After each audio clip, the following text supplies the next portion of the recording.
Hello students, आज का हमारा टॉपिक प्रोसेस कॉस्टिंग के ऊपर है। प्रक्रिया लागत लेखांकन।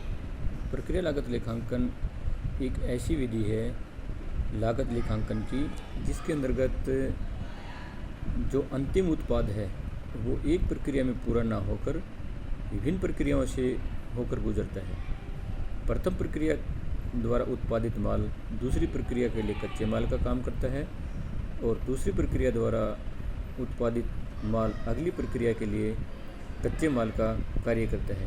ये प्रक्रिया तब तक चलती रहती है जब तक अंतिम उत्पाद उपभोग योग्य ना हो जाए। कच्ची सामग्री का कार्य जो है हर प्रक्रिया के अंतर्गत रहेगा, उसके साथ साथ उत्पाद बाई प्रोडक्ट भी उत्पादित होते होंगे। इस विधि में प्रत्येक प्रक्रिया जो है एक लागत केंद्र होती है और प्रत्येक प्रक्रिया के स्तर पर उत्पाद की लागत की गणना की जा सकती है। यहाँ हम प्रति इकाई लागत यदि प्रत्येक स्तर पर निकालने चाहें तो इसके लिए सीधा सा फॉर्मूला है। प्रक्रिया की उत्पादन लागत के अंतर्गत हम प्रक्रिया में उत्पादित कुल इकाइयों से भाग देकर प्रति इकाई लागत ज्ञात कर सकते हैं।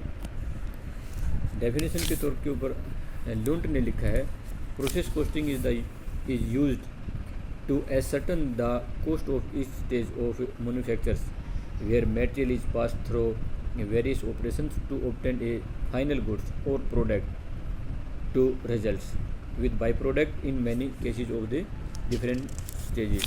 मीन्स कहने का अभिप्राय ये है कि प्रक्रिया लागत लेखांकन जो है लागत ज्ञात करने की वो विधि है जिसके अंतर्गत उत्पाद जो है एक प्रक्रिया से ना होकर अनेक प्रक्रियाओं से होकर गुजरता है और अंतिम उत्पाद का रूप धारण कर लेता है।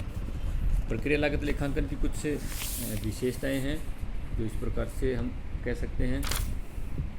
जैसे एक से अधिक प्रक्रियाएं। इस विधि के अंतर्गत अंतिम उत्पाद को विक्रय योग्य बनाने के लिए एक से अधिक प्रक्रियाओं से होकर गुजरना पड़ता है। दूसरा है समरूप वस्तुएं। प्रक्रिया लागत विधि में किसी एक प्रक्रिया द्वारा उत्पादित वस्तुएं समान रंग रूप और आकार प्रकार से समरूप होती हैं। तीसरी इसकी विशेषता निश्चित और पूर्व निर्धारित क्रम। प्रक्रिया लागत विधि में सभी प्रक्रियाएं निश्चित और पूर्व निर्धारित क्रम में ही संपन्न की जाती हैं। निरंतरता। इस विधि में उत्पादन प्रक्रिया लगातार चलती रहती है, परंतु कई बार असामान्य कारण जैसे आग से नष्ट होना, हड़ताल है, तालाबंदी है, मशीन का खराब होना, उनके कारण जो है उत्पादन बंद भी हो सकता है। वस्तुएं जो उत्पादित होती हैं इस विधि के अंतर्गत वो प्रमापित होती हैं, मानक प्रकार की होती हैं।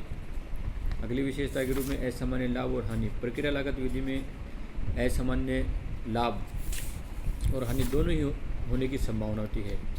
इसी कारण प्रक्रिया लागत लेखांकन में इन्हें विशेष महत्व दिया गया है। अंतर प्रक्रिया लाभ का महत्व। अंतर प्रक्रिया लाभ उस स्थिति में उत्पन्न होता है जब पहली प्रक्रिया द्वारा निर्मित माल को अगली प्रक्रिया में जब हम बेचते हैं तो वो बाजार मूल्य पर हस्तांतरित किया जाता है। सामान्य हानि। प्रत्येक प्रक्रिया में एक निश्चित रूप से सामान्य हानि होगी का होना आवश्यक है जिसे सामान्य हानि कहा जाता है। इस हानि को रोका नहीं जा सकता, जैसे वाष्पीकरण के कारण है, सूखने के कारण है, पुनः प्रक्रियाकरण। कुछ उद्योगों में मूल उत्पाद के साथ प्राप्त हुए उत्पादों को विक्रय योग्य दशा में बनाने के लिए उन्हें पुनः प्रक्रियाकरण आवश्यक होता है। किन किन उद्योगों में उपयुक्त है? प्रक्रिया लागत विधि जो है मुख्य रूप से निर्माणी उद्योग है, खनन उद्योग है, रसायन उद्योग है, जन उपयोगी उद्योग, इनमें मुख्य रूप से ये प्रणाली अधिक उपयुक्त मानी गई है।